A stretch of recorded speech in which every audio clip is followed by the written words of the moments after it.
بسم الله الرحمن الرحيم. السلام علیکم ورحمۃ اللہ وبرکاتہ. نحمده ونصلي على رسوله الكريم اما بعد فاعوذ بالله السميع العليم من الشيطان الرجيم من همزه ونفخه ونفثه. بسم الله الرحمن الرحيم. قال الله تبارك وتعالى في القرآن المجيد وما انفقتم من شيء فهو يخلفه. ہماری گفتگو چل رہی ہے کہ ہم اپنے مال و اسباب میں برکت کو کیسے داخل کر سکتے ہیں. اس میں ہم 6 اسباب کے بارے میں بات کر چکے ہیں.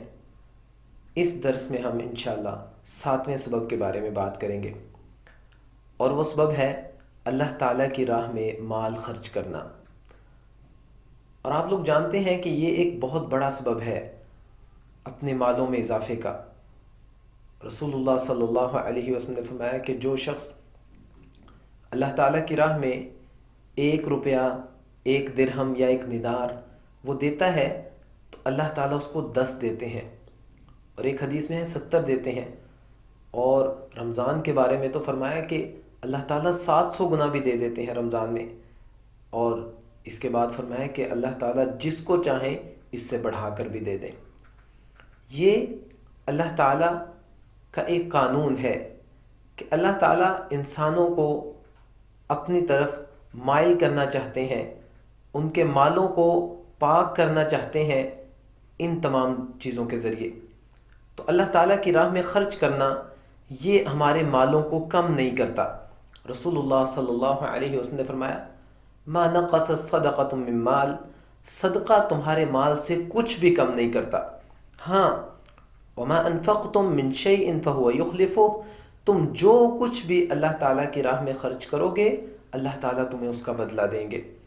اور ہم عموماً یہ کرتے ہوئے ڈرتے ہیں، اگر ہم باہر چلے جائیں، کہیں سیر پر چلے جائیں یا اپنے گھر والوں کے ساتھ کہیں بھی چلے جائیں تو ہم بے بہا پیسہ لگا دیتے ہیں، لیکن جہاں پر صدقے کی بات آتی ہے تو 10 روپے کا نوٹ ہمیں بہت بڑا نظر آتا ہے.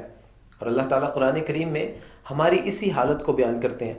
فرمایا الشیطان یعیدکم الفقر ویأمرکم بالفحشاء، شیطان تمہیں فقر سے ڈراتا ہے، غریبی سے ڈراتا ہے. جب تم اپنی جیب میں ہاتھ ڈالتے ہو صدقہ کرنے کے لیے تو شیطان کہتا ہے 10 سے زیادہ نہ نکالنا ورنہ تمہاری جیب میں پیسے کم ہو جائیں گے، اور تمہیں فحاشی کا حکم دیتا ہے. اور رسول اللہ صلی اللہ علیہ وسلم نے فرمایا کہ روزانہ صبح 2 فرشتے آسمان سے دنیا کی طرف متوجہ ہوتے ہیں، اور ان میں سے ایک کہتا ہے کہ اے اللہ اگر کوئی شخص خرچ کر رہا ہے تو اس کو اس کا بدلہ زیادہ دے. اللہم اعطی منفقا خلفا، اے اللہ خرچ کرنے والے کو بڑھا کر دے، اس کے مال میں اضافہ کر دے، اس کے اسباب میں اضافہ کر دے. اور دوسرا کہتا ہے اللہم اعطی ممسکا تلفا، اے اللہ جو تیری راہ میں مال خرچ نہیں کرتا اس کے پاس جو موجود ہے اس کو بھی برباد کر دے اور اس کو بھی ضائع کر دے. اب ان دونوں فرشتوں کو بھیجنے والا اللہ تعالیٰ خود ہے، اور اللہ تعالیٰ خود ان کو آرڈر دے رہے ہیں کہ یہ دعا کرو. تو اگر یہ اللہ تعالیٰ کے حکم پہ یہ دعا کر رہے ہیں تو یقیناً اللہ تعالیٰ اس کو قبول بھی کریں گے.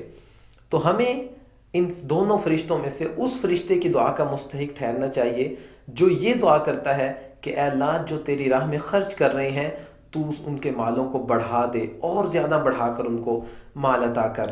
نبی مکرم صلی اللہ علیہ وسلم بلال رضی اللہ تعالیٰ عنہ فرماتے ہیں انفق یا بلال ولا تخش من ذی العرش اقلالا، کہ اے بلال تم مال کو خرچ کرو، اللہ تعالیٰ کی راہ میں خرچ کیا کرو، اور اللہ تعالیٰ سے فقر کا ڈر نہ رکھو کہ اللہ تعالیٰ تمہیں فقیر کر دیں گے.